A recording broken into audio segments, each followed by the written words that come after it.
Hi friends, നമസ്കാരം. എല്ലാവർക്കും ഉഷ ടാക്കീസിൻ്റെ പുതിയൊരു വ്ളോഗിലേക്ക് സ്വാഗതം. വ്യത്യസ്തമായ ഒരു നാട്ടറിവാണ് ഇന്നൊരു വീഡിയോ ആക്കി ഞാൻ നിങ്ങളുടെ മുന്നിലേക്ക് എത്തിക്കുന്നത്. ഞങ്ങളുടെ കഴിഞ്ഞ വീഡിയോകൾക്ക് നൽകിയ പ്രോത്സാഹനവും സഹകരണവും തുടർന്ന് പ്രതീക്ഷിക്കുന്നു. നമുക്കപ്പോൾ വീഡിയോയിലേക്ക് പോകാം. ഒരു കടൽ, ഇരുകടൽ, മുക്കടൽ, നാൽക്കടൽ, ഐക്കടൽ, അറുകടൽ, ഏഴാം കടലിനും അക്കരെ ഒരു മണ്ഡപം തൂകി, മണ്ഡപത്തിനുള്ളിൽ പായസം തൂകി, പായസത്തിനുള്ളിൽ പാൽച്ചോറ് തൂകി, നായ്ക്കൊതിയെങ്കിലും പൂച്ചക്കൊതിയെങ്കിലും മനുഷ്യക്കൊതിയെങ്കിലും ഏഴിലയിൽ വെന്ത എരിഞ്ഞു പോകുക സ്വാഹ. എന്നാണ് എൻ ഗുരുവാണ് പഠിച്ച മന്ത്രം ഇതുമേ സ്വാഹ.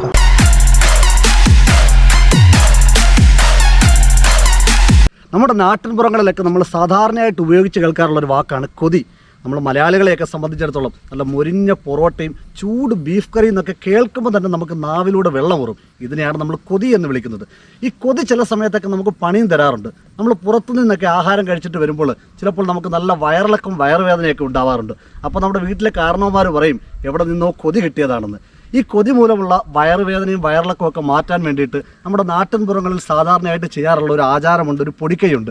അതാണ് ഒരു വീഡിയോ ആയിട്ട് ഞാൻ ഇന്ന് നിങ്ങളുടെ മുന്നിൽ കാണിക്കാൻ പോകുന്നത്. അപ്പോൾ എൻ്റെ കൂടെ ഹരിയാണുള്ളത്.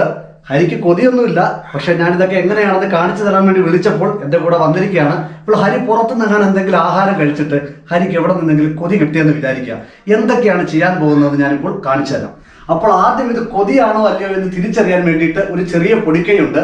അതിനുവേണ്ടി നമ്മൾ മുളകും ഉപ്പും കടുകും കൂടി എടുക്കും. എന്നിട്ട് അതിനെ ഒരു പേപ്പറിലെടുത്ത് പൊതിഞ്ഞിട്ട് ഈ കൊതിയുള്ള ആളിൻ്റെ വയറിന് ചുറ്റും ഒഴിഞ്ഞിട്ട് അടുപ്പത്തെ തീയിലോട്ട് കൊണ്ടുപോയി ഇടും. സ്മെല്ലില്ല എന്നുണ്ടെങ്കിൽ അത് കൊതിയാണെന്നും സ്മെല്ലുണ്ടെങ്കിൽ അത് കൊതിയല്ല എന്നുമാണ് ഒരു വിശ്വാസം. കൊതിയാണോ അല്ലയോ എന്ന് പരീക്ഷിക്കാൻ വേണ്ടിയിട്ട് മുളകും ഉപ്പും കടുകും കൂടി ഞാനൊരു പേപ്പറിനകത്തിൽ ഇങ്ങനെ എടുത്ത് വെച്ചിരിക്കുകയാണ്. ഇതിങ്ങനെ പൊതിഞ്ഞിട്ട് വേണ്ട നമ്മുടെ ഹരിയുടെ വയറിന് ചുറ്റും ഇങ്ങനെ ഒഴിയുകയാണ്. 3 തവണ ഒഴിയണം. 3 3 തവണ ഒഴിഞ്ഞിട്ട് ഇതിനെ ഞാൻ അടുപ്പിലെ തീയിൽ കൊണ്ടുപോയി ഇടും. എന്നിട്ടാണിത് കൊതിയാണോ അല്ലയോ എന്ന് തിരിച്ചറിയുന്നത്. പിന്നെ ഒരു കാര്യം പ്രത്യേകം ശ്രദ്ധിക്കണം, ഇതൊക്കെ ചെയ്യുമ്പോൾ സംസാരിക്കാൻ പാടില്ലെന്നാണ് ഒരു വിശ്വാസം. പിന്നെ എനിക്കിത് നിങ്ങളെ പറഞ്ഞ് മനസ്സിലാക്കേണ്ടതുകൊണ്ട് മാത്രമാണ് സംസാരിക്കുന്നത്. ഓക്കെ, അപ്പോൾ ഇതെന്തായാലും ഞാനിത് അടുപ്പത്ത് കൊണ്ടുപോയി ഇടാൻ പോവുകയാണ്. ഇത് ഞാൻ ഈ അടുപ്പത്തെ തീയിൽ കൊണ്ടുപോയി ഇട്ടിരിക്കുകയാണ്. ഇനി ഒരു 2 മിനിറ്റ് നമ്മൾ വെയിറ്റ് ചെയ്യണം. വെയിറ്റ് ചെയ്യുന്ന സമയത്ത് സ്മെല്ല് വന്നില്ല എന്നുണ്ടെങ്കിൽ അത് കൊതിയാണെന്നാണ് ഒരു വിശ്വാസം. സാധാരണ കൊതിയൊക്കെ ഇങ്ങനെ കൊണ്ടിടുമ്പോൾ തന്നെ അങ്ങ് മാറുമെന്നാണ് ഒരു വിശ്വാസം. ഇനി അങ്ങനെ മാറിയില്ല എന്നുണ്ടെങ്കിലാണ് നമ്മൾ കൊതിക്കോതാൻ വേണ്ടി പോകുന്നത്. ശരി, അപ്പോൾ ഈ സ്മെല്ല് വന്നില്ല, കൊതിയാണെന്ന് തന്നെ വിചാരിച്ചു. നമ്മളിത് കൊതിക്കോതാൻ വേണ്ടി കൊണ്ടുപോവുകയാണ്. ഓക്കെ, അതുകൂടെ ഞാൻ നിങ്ങളെ കാണിച്ചു തരാം. കൊതിക്കോതാൻ വേണ്ടി പോവുകയാണ് ഞാൻ. അതിനുവേണ്ടി നമ്മൾ ആദ്യം ഒരു കുരുമുളകിൻ്റെ ഇല പറിക്കണം. കുരുമുളകിൻ്റെ ഇല പറിച്ചിട്ട്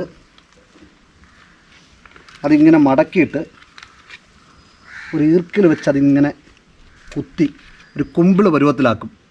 എന്നിട്ട് അതിലേക്ക് ഈ കുരുമുളകും കുറച്ച് ഉപ്പും കൂടി ഇടും. എന്നിട്ട് അതിങ്ങനെ മിക്സ് ചെയ്തിട്ട് ഇങ്ങനെ മടക്കും. എന്നിട്ട് ഇതുമായിട്ടാണ് നമ്മൾ കൊതിക്കോതാൻ വേണ്ടി ഈ ഓതുന്ന ആളുടെ അടുത്തേക്ക് പോകുന്നത്. പിന്നെ വീണ്ടും ഞാൻ ഓർമ്മിപ്പിക്കുകയാണ്, ഇതൊന്നും ചെയ്യുമ്പോൾ നമ്മൾ സംസാരിക്കാൻ പാടില്ല. ഇത് നിങ്ങൾക്ക് ഡിസ്ക്രൈബ് ചെയ്ത് തരാൻ വേണ്ടി മാത്രമാണ് ഞാനിത് സംസാരിക്കുന്നത്. ഇപ്പോൾ കുരുമുളക് ഉപ്പും കൂടെ ഞാൻ കുമ്പിൾ കുത്തി വെച്ചിരിക്കുകയാണ്. ഇനി ഇതുമായിട്ട് കൊതിക്കോതുന്ന ആളുടെ സമീപത്തേക്ക് നമ്മൾ പോകാൻ പോവുകയാണ്. ഇപ്പോൾ കൊതിക്കോതുന്ന ആൾ നമ്മുടെ വെയിറ്റ് ചെയ്ത് ഇവിടെ ഇങ്ങനെ ഇരിക്കുകയാണ്. എൻ്റെ നാട്ടിൽ സാധാരണ ഈ പ്രായമൊക്കെ ഉള്ള ആൾക്കാരാണ്, അമ്മൂമ്മമാരൊക്കെയാണ് സാധാരണയായിട്ട് കൊതിക്കോതുന്നത്. എൻ്റെ നാട്ടിൽ ഏറ്റവും ചെറുപ്പക്കാരിയായിട്ടുള്ളവരിൽ കൊതിക്കോതുന്ന ചേച്ചിയാണിത്, ശ്രീദേവി ചേച്ചി. ഈ ചേച്ചിയുടെ സമീപത്താണ് നമ്മൾ കൊതിക്കോതാൻ വേണ്ടി എത്തിയിരിക്കുന്നത്. അപ്പോൾ 2 തരത്തിലുള്ള കൊതിയുള്ളതായിട്ട് നമ്മൾ കേട്ടിട്ടുണ്ട്. ഏതൊക്കെയാണ് ചേച്ചി? സാധാരണ കൊതിയുണ്ട്, പിന്നെ ഈ ചാവ് കൊതി എന്ന് പറയും. എന്താണ് ഈ ചാവ് കൊതി? അത് ഈ മരിച്ചുപോയ ആത്മാക്കള് നമ്മൾ കഴിക്കുന്ന ഭക്ഷണത്തിന് കൊതിക്കുന്നതാണെന്നാ പറയാറുള്ളത്. മരിച്ചുപോയ ആത്മാക്കളുടെ കൊതിയാണ് ഈ ചാവ് കൊതി എന്ന് പറയുന്നത്. അതാ കുറച്ച് ശക്തമായിട്ടുള്ള കൊതിയല്ലയോ? ഈ ചാവ് കൊതി വരുമ്പോൾ നന്നായിട്ട് വയറിളക്കവും കാര്യങ്ങളൊക്കെ ഉണ്ടാവുന്ന പറയുന്നത് അല്ലയോ? ശരി. അപ്പോൾ ചാവ് കൊതിയാണ് ശക്തമായിട്ടുള്ള കൊതി. പിന്നെ വേറൊരു കാര്യം കൂടെ കേട്ടിട്ടുണ്ട്, നിങ്ങൾ ഇതിന്റെ ഈ മന്ത്രം വേറെ ആർക്കും പറഞ്ഞു കൊടുക്കത്തില്ലല്ലോ? പറഞ്ഞു കൊടുത്താൽ നമ്മളത് ഫലിക്കത്തില്ലെന്നാ പറയുന്നത്. കണ്ടോ, ഇതിന്റെ മന്ത്രം ഇവർ വളരെ സാവധാനം ഇങ്ങനെ മനസ്സിൽ ചൊല്ലത്തേ ഉള്ളൂ. അത് ചൊല്ലിക്കൊണ്ടാണ് ഇതിങ്ങനെ ഓതുന്നത്. പക്ഷേ ഈ മന്ത്രം ആർക്കും അവർ പറഞ്ഞു കൊടുക്കത്തില്ല. പിന്നീട് ഇവർ പ്രായമൊക്കെ ആയി കഴിയുമ്പോൾ അടുത്ത തലമുറയ്ക്ക് പകർന്നു കൊടുക്കുകയാണ് ചെയ്യുന്നത്. കാരണം അങ്ങനെ പറഞ്ഞു കൊടുത്തു കഴിഞ്ഞാൽ അല്ലെങ്കിൽ ഉറക്കെ ചൊല്ലിക്കഴിഞ്ഞാൽ ഇത് ഫലിക്കത്തില്ലെന്നാണ് ഇവരുടെ ഒരു വിശ്വാസം. അങ്ങനെയാണ് ഈ സംഭവം. അപ്പോൾ എന്തായാലും കൊതിക്ക് ഓതാൻ വേണ്ടി ഞാനിത് കൊണ്ടുവന്നിട്ടുണ്ട്. ഇത് ഞാൻ ചേച്ചിയുടെ കയ്യിലോട്ട് കൊടുക്കാൻ പോവുകയാണ്.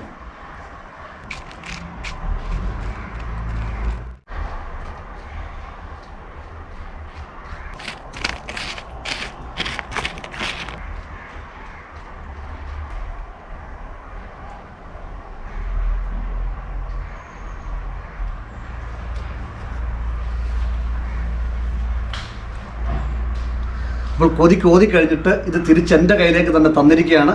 ഇനി എന്താണ് നമ്മൾ ചെയ്യേണ്ടത്? ഇനി ഇത് കൊണ്ടുവന്ന് മൊത്തം വായിലിട്ട് ചവച്ച് നല്ലോണം ചവച്ചിട്ട് ഈ ഇലയ്ക്കകത്തോട്ട് തന്നെ തുപ്പണം.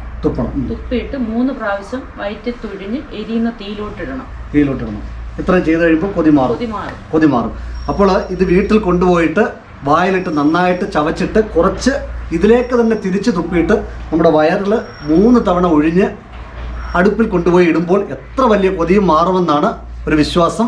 എത്ര വലിയ ചാവൂതി ആയാലും മാറുമെന്നാണ് വിശ്വാസം.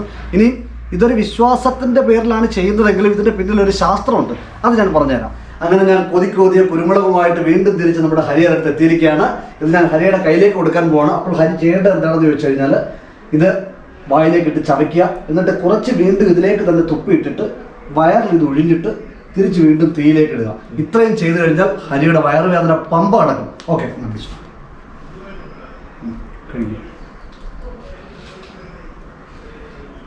ചവച്ചിട്ട് തിരിച്ച് അതിലേക്ക് തന്നെ തുപ്പ്. വയറിൽ ഒഴിഞ്ഞ് 3 വട്ടം ഒഴിഞ്ഞില്ലേ? ഓക്കെ, ഇട്ടോ.